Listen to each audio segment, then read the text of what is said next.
Sir, बोला. एक प्रश्न होता. काय? लाखो मुलांचा हा प्रश्न आहे की वाचलेलं लक्षात राहत नाही. वाचलेलं लक्षात राहत नाही हा प्रश्न मलाही पडायचा.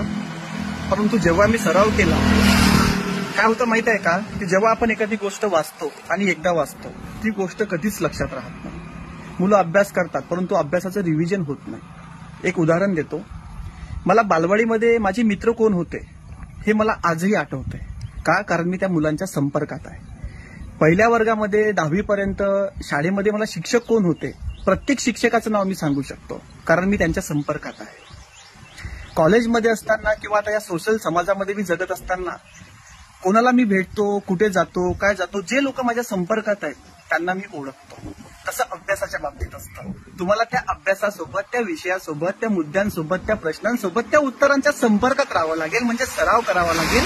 त्याची तुम्हाला उजळणी करावी लागेल, तरच तुमचा अभ्यास होईल. आणि सतत जेव्हा आपण रिव्हिजन करू, सतत आपण सराव करू, सतत त्या पुस्तकांना भेटत जाऊ ना, तर तो अभ्यास सुद्धा तुमचा लक्षात राहील. Thank you sir.